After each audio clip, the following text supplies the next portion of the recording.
通勤通学中の皆様おはようございます。福田の世界自陣ニュースの時間です。さあ本日はですね、クリストファー・ノーラン監督最新作、オデュッセイアからの話題になります。現在ですね、この期待の超大作ですよ。オデュッセイア。ネット上でですね、本当に大論争の的となってしまっておりまして、これ炎上と言っていいんでしょうね。大変な騒ぎになってしまってるんですよ。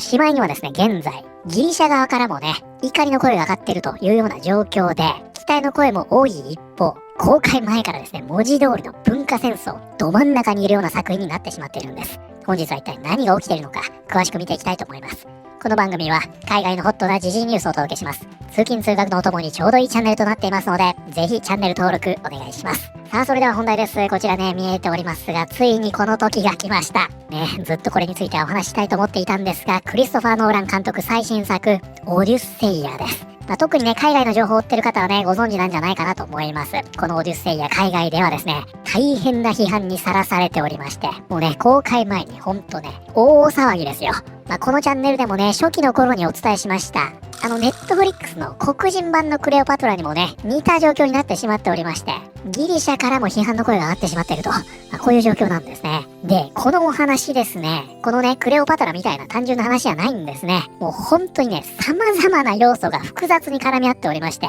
今日これね、十数分で終わるのかなと懸念しているんですが、ひとまずですね、今日のところは、このオデュッセイアの概要と、大体ね、どういった批判が出ているのかというのを、ざっとね、見ていきたいと思います。そして今日ね、それを大まかに皆さんに把握してもらい、今後それぞれの中で、またさらにね、問題が起こっていくようであれば、個別に取り上げていければなと。こういった状況ですね。そうしないと今日ね、1時間も2時間もかかってしまうので、そのぐらいね、これ大変なことになってるんですね。で、本日はね、この動画の前半で、このオデュッセイアというのがどういった作品なのか、そして後半で、これにまつわる騒動を見ていきたいと思います。ちょっとね、最初に言ってしまいますが、こちら、日本ではね、9月11日から公開と、このようになっています。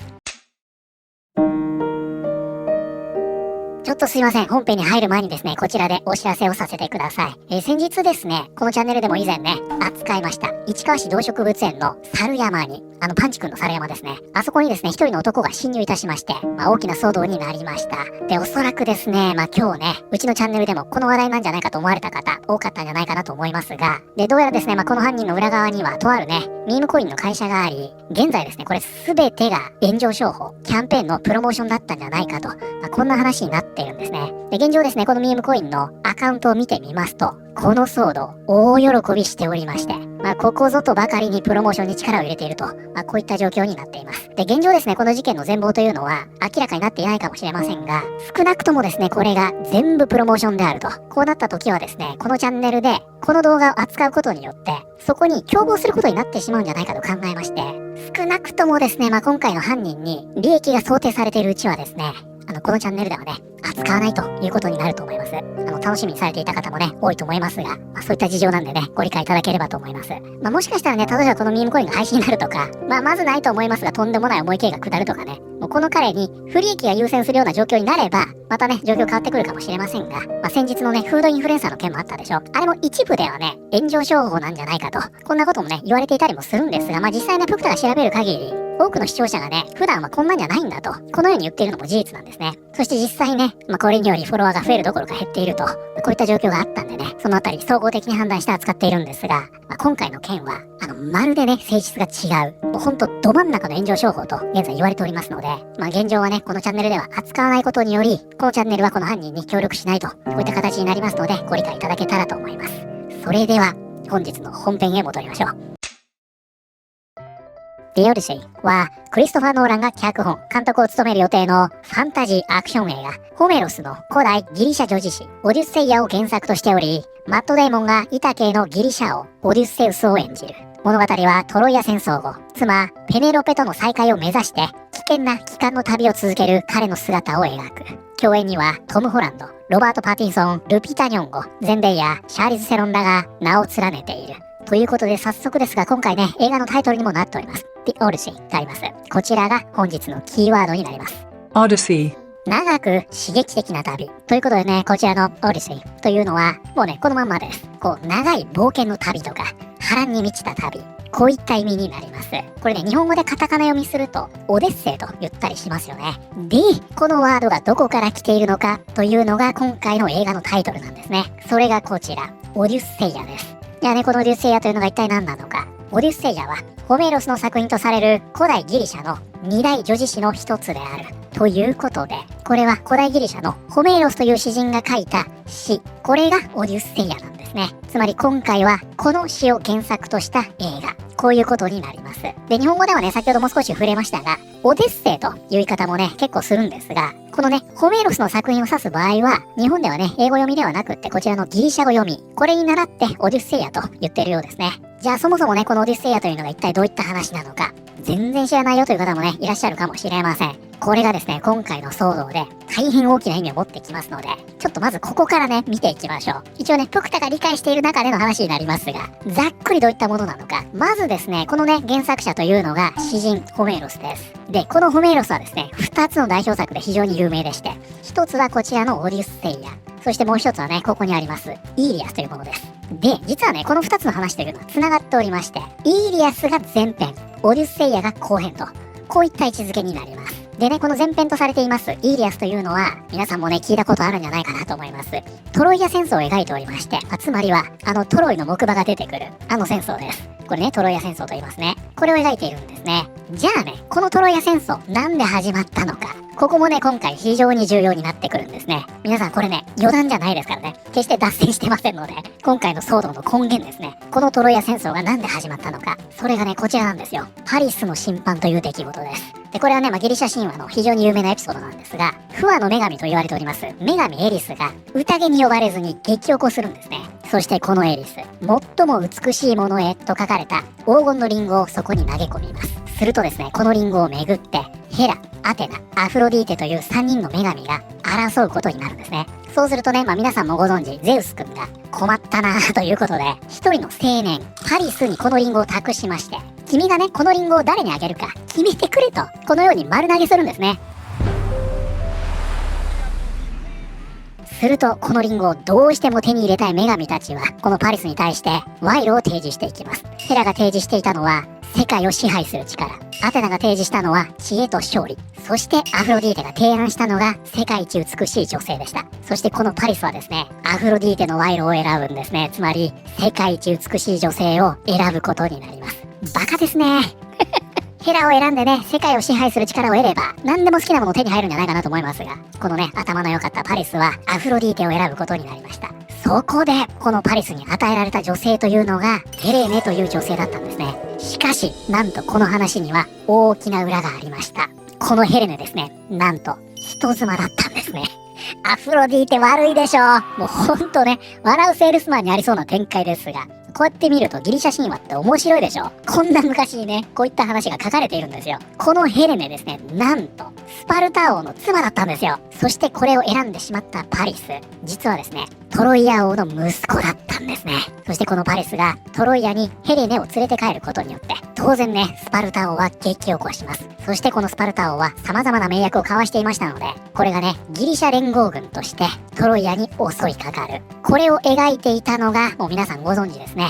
ブラッド・ピット主演の映画のトロイでした。つまりこのブラピのトロイというのは、ホメイロスのイーリアスを緩やかにベースにしていると、こういったわけだったんですね。実際ね、このイーリアスには書かれていない部分というのがふんだんに盛り込まれているので、イーリアスの映画化というわけではないんですけどね、大まかな流れを踏襲していると。映画トロイの中ではね、トロイの木馬だとか、アキレスがね、アキレス腱をやられることで負けちゃうみたいな、非常に有名なエピソードも入っているんですが、これらはですね、イーリアスには含まれていません。これは何ですか？このギリシャ神話のユニバースがあるんですが、そこで描かれているもので、イーリアスの中にはないんですね。だからイーリアスをなぞりながら、そのユニバースのいろんなエピソードを詰め込んだのが、このブラピのね、映画トロイだったと。で、ちなみにね、トリビアではないですが、アキレス腱ってあるでしょ。これつまりは弱点のことを指しているわけです。こういったね、慣用句的な使い方をする場合は、こちらですね。Achilles heel。アキレスのかかと、このように表現します。つまり弁慶の泣きどころ的な、こういった使い方をする場合は、アキレスのかかとというんですね。なんですが、いわゆるね、その解剖学的なアキレス腱、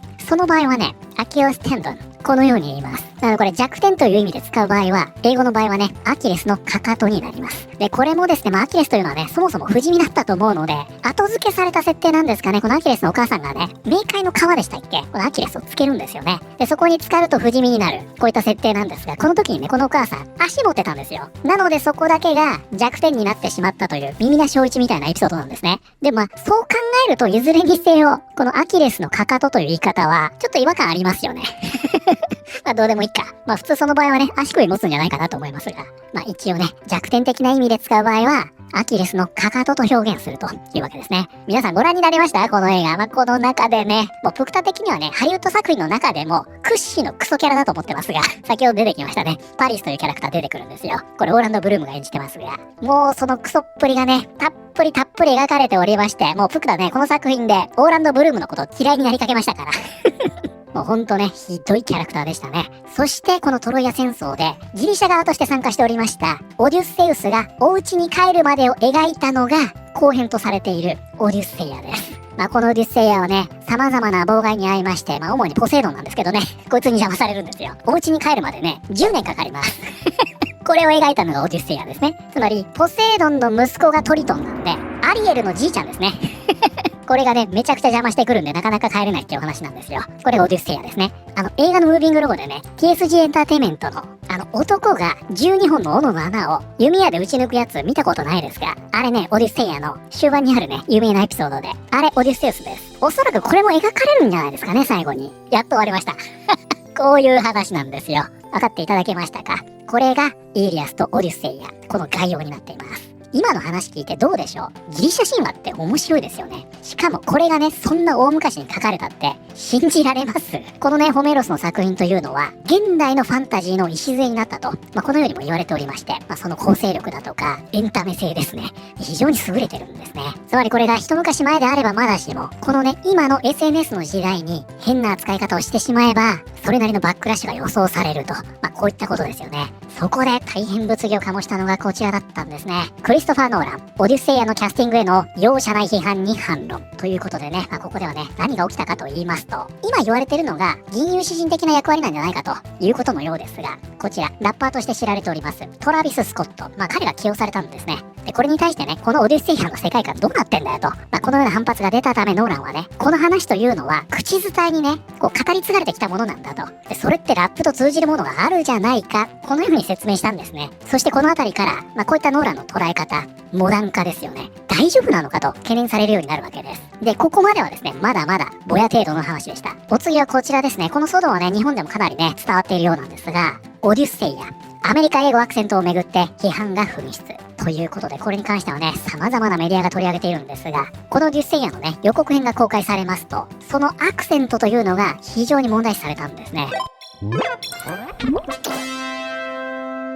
で、それがね、こちら、オデュッセイアのオフィシャルトレーラーなんですが、ここでね、ロバート・パティンソンが出てきまして、ここをね、父親のことをですね、ダディって言うんですね。で、これがね、もうあまりにもアメリカ英語すぎるということで、この世界観大丈夫なのと言われ始めてしまったわけです。で、フォーブスもね、このように言っているんですが、やっぱりね、ここなんですね。視聴者は、クリストファー・ノーラン版、オデュッセイアは、モダンすぎると指摘している。ね、ここでも、モダンと言われるんですね。ちょっとね、嫌な空気感あるでしょ。もうモダンと聞くとね、白雪姫がちらつきますから。そういうことなんですよ。ここでね、様々な反応というのを紹介しておりますが、これなんかおかしくないというように言われてしまうんですね。でね、さらにはこちらにありますが、ここでね、マット・デーモンが、つまり主人公なんで、オデュッセウスですね。彼がね、レッツゴーって言うんですよ。これがね、そうなんだったっけと言われてしまってるんですね。で、こちらね、予告編が公開されまして、それをディスカッシングフィルムが伝えているんですが、やっぱりここでも言われてますね。ダードが帰ってくる。ファーダーの方がまだ良かったんじゃないの？パティンソンのアクセントマジで笑う。ダードが帰ってくる。サントラもなんか変だよね。そしてこの下もそうですね。当時のギリシャ人が自分の父をダードと呼んでいたとは思えないんだけど、というような形で、この予告編がね、公開された時も、このようにして批判されていくと。つまり、ここまで通じるのはね、先ほど見ました。あのオデュッセイアを、ノーラン、まさか、いわゆるハリウッド的な形で、モダン化するつもりじゃないよね。こういうことなんですよ。そしてここまでくすぶっていた懸念に、一気に火をつけたのが、こちらの騒動でした。バラエティですね。オデュッセイア、なぜイーロン・マスクと彼のトロール軍団による攻撃は単に馬鹿げているだけではなく、事実とも大きく食い違っているのか。ねえバラエティ煽るでしょ。この騒動でですね、このオデュッセイヤ、文化戦争ど真ん中に突入していくことになります。なぜ白雪姫はラティーナなんだ。なぜリンゴパワーに黒人がいるんだ。スター・ウォーズはウォーク化した。そんな騒動を繰り返してきた人々が、今度は多様なキャストを採用したという到底許されざる罪を犯した期待のハリウッド作品に対し、ネットで総攻撃を仕掛けている。つまりこれバラエティの皮肉ですよ。多様なキャストを採用するという罪を犯してしまったので、イーロン・マスク率いるトロール軍団にネットで攻撃されていると。そしてここで引き合いに出されたのが、我らが親善大使レイチェル・ゼグラーさん主演ディズニー実写版白雪姫だったというわけです。ここ数日ツイッターのトロールたちはクリストファー・ノーラン監督のオデュッセイヤを攻撃している。ホメイロスの女児誌を原作とする2億5000万ドル規模の本作は7月17日に公開予定だ。そう、これねちょっと先ほど言い忘れましたが、もうアメリカではね7月17日に公開です。日本では9月11日なので約2ヶ月差があるんですね。ちょっとさすがに遅すぎませんか。せめてね時差は1ヶ月以内にしてほしいななんて個人的には思っておりますが、日本は2ヶ月遅れなんですね。もちろん彼らはまだ映画を見てすらいない。それにもかかわらず、ある2つのキャスティングをめぐって勝手に激高している。その内容とは、エリオット・ペイジがアキレスの亡霊を演じる、ルピタ・ニョンゴがヘレネを演じるというものだ。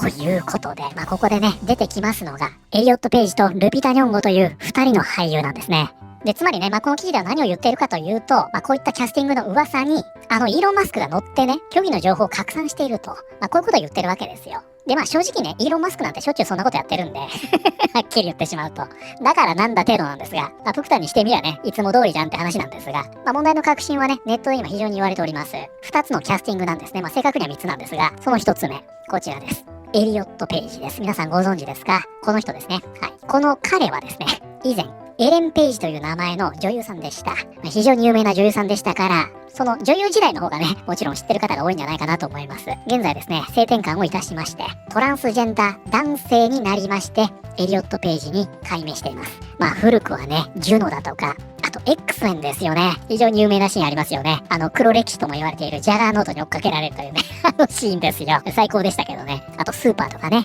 で、ノーランとつながりがあるのがインセプションですよ。この中ではね、非常に重要な役割を果たしていました。で、もうね、すでにこちらでね、アクティビスト、つまり活動家ですね、と言われている通り、トランスジェンダーで、フェミニストでヴィーガンと、で、2014年にはね、レズビアンであるということを公表しているんですね。そして様々な活動をしているということになっています。で、この彼女じゃない、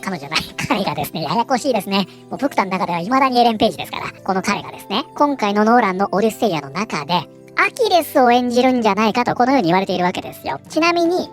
オデュッセイヤの中ではすでにね、アキレスというのは生きていませんので、オデュッセイヤね、冥界に行くんですね。そこで出てくるアキレスの亡霊役をやるんじゃないか。こんな話が出ているんですが、フクタね、正直これに関してはかなり懐疑的です。他の役の候補というのも噂に上がってるんですが、さすがにね、エリオット・ペイジのアキレスはないだろうと。これは今完全にね、未確定の情報ということになっています。そしてもう一人ですね、こちら、非常にね、変わった名前ですが、ルピタ・ニョンゴ。この方ご存知ですか？こちらのね、黒人の女優さんですね。アカデミーでウィル・スミスのビンタ事件あったでしょ？あの時に、ウィル・スミスの後ろにいた人ですね。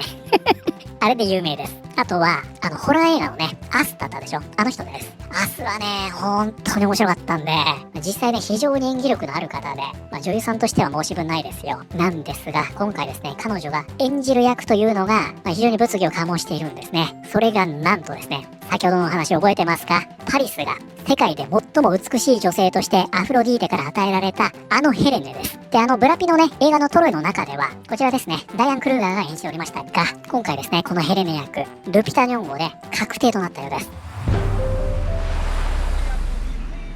こちらね、ハリウッドリポーターでもこれ伝えておりまして、オデュッセイやクリストファー・ノーラン、ルピタ・ニョンゴが2役を演じることを認める。ということで、こちらのね、ルピタ・ニョンゴ、今回ですね、世界で最も美しい女性、ヘレネ役とその姉ですね、この2役を演じることになったと、こういうわけなんですね。2役の演じ分けというのは、先ほどね、ちょっと触れました、アスでもやっておりまして、演技の方はね、もうほんと間違いないわけですが、そもそもこのヘレネが黒人というイメージをね、持っていない方が多かったため、これレースアップじゃないかという文脈で、めちゃくちゃ叩かれるということになりました。で、そこでね、現在こんなミームも出回っておりまして、まさにね、これなんですよ。これね、2004年版のトロイはこうだったのに、2026年のノーラン版はこうなっちゃうのかと。これね、エリオット・ペイジ、そしてルピーター・ニョンゴですね。そしてここでね、すごい顔しておりますが、ここれゼンデイヤですね。この人もネットではね、結構嫌われちゃったりもしているんですが、ハリウッドが猛プッシュしているという文脈でね、日本でもよくあるでしょ。業界が猛プッシュするとね、結構嫌われちゃったりするんですね。つまり、こういった形で、現在のね、このノーラン版というのは、文化戦争のど真ん中で大きな議論になっているというわけです。ただ、先ほども言いましたが、ここですね、真ん中にいます。エリオット・ペイジがアキレスの亡霊を演じるんじゃないかというのは、正直プクタは懐疑的ですね。で、一応ね、これにはここに至るまでの文脈というのもありまして、2014年には、ピープル誌により、世界で最も美しい女性に選ばれた。ということで、このね、ルピタ・ニョンゴを世界で最も美しい女性に据えるというのは、ノーランが初めてじゃないんですね。もうこういった流れがね、2014年からある。美しくないと言ってるわけじゃないですよ。もうこれはね、完全に主観の話になるんで、美しい美しくないって話はしませんが、もう2014年からこのルピタ・ニョンゴというのは、世界で最も美しい女性なんですよ。こういった流れがメディア業界の中にあるということですね。ただネットではね、実際このルピタ・ニョンゴをめぐって、国と国とが戦争するまでですかというのは、正直ね、結構な数言われています。実際ね、先ほども言いましたが、美しさというのはあくまでもね、主観的なものにはなると思いますが、実際ね、世界一美しい女性誰ですかって言われて、ルピタ・ニョンゴっていう人、おそらくそんなにいないでしょ。美しい女優と言われてルピタ・ニョンゴをパッと思い浮かべる方、どのぐらいいますかってことですよ。で、彼女が実際どうこうというよりは、やっぱりイメージの問題ですよね。こちらね、グレークシティタイムス、つまりはギリシャのメディアになりますが、激を起こしています。ノーラン版オデュッセイヤのキャスティングに批判噴出。ギリシャの女子誌なのにギリシャ人がいない。ということで、ちょっとね、時間がないんで詳しくは見ませんが、非常に多様なキャスティングなわけですよ。先ほど見ましたね。ラテン系出ます。黒人出ます。ゼンデヤもハーフでしょ。それらが非常に重要な役で配役されています。にもかかわらず、ギリシャ人が一人もいないと言われてるんですね。つまり、この多様性というのは、いわゆるハリウッド的な多様性。このようにしてぶったたかれているというわけですね。そこで出てくるのが、こちら、ジョン・レグイザモです。スーパーマリオではね、ルイージをやっておりまして、こちらにありますが、彼といえばね、映画のマリオというイメージもね、非常に強いわけですが、この彼ね、以前、スーパーマリオの映画あったでしょ。ここでクリス・プラットがね、起用されました。声優としてね。これに対して、ラテンアメリカ出身の俳優が一人も選ばれていないということに不満を表明してるんですね。なんですが、今回ですね、このオデュッセイやジョン・グレイザーも出ておりまして、これなんですよ。ラテン系はラテン系だけが演じるべきと言っていたジョン・レグイザモが、堂々と白塗りにしてギリシャ人役を演じて金を受け取っている。さすがジョン。その信念ちゃんと貫いているな。という皮肉ですね。というような形でですね、このオデュッセイヤのキャスティングをめぐっては、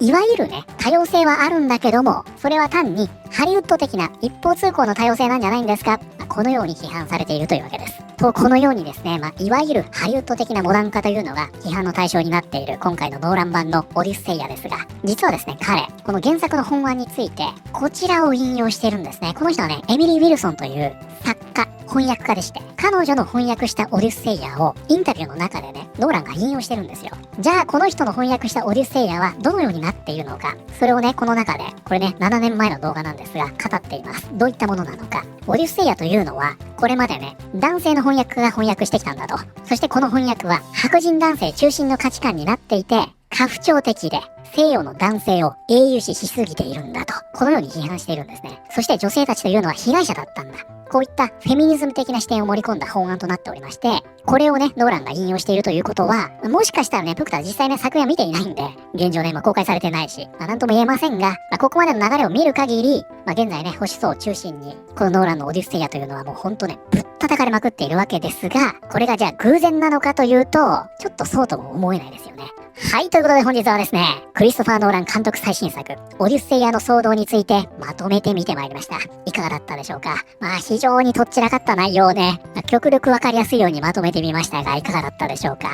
個々の騒動というか批判というのは、それぞれあることはあるんですが、全部ね、根幹のところを見てみると、もうそもそもね、このノーランが何に影響されて、このオデュッセイヤを書いているのかというところに集約されるかもしれませんよね。で、そこにね、魔法思想を中心に、はっきりと言葉にはできなくても、底知れぬ嫌悪感みたいなのをどこかで感じているみたいなね。今回の騒動はそういった構図であると言えるかもしれません。で、現状ですね、もうノーランは終わった。このオデュッセイヤは絶対に失敗する。なんだったら絶対に失敗させなきゃいけないんだ。このように言ってる人もね、ネットでは結構見かけるんですが、実際ね、こういった騒ぎになると、失敗するケースが目立つというのも確かなので、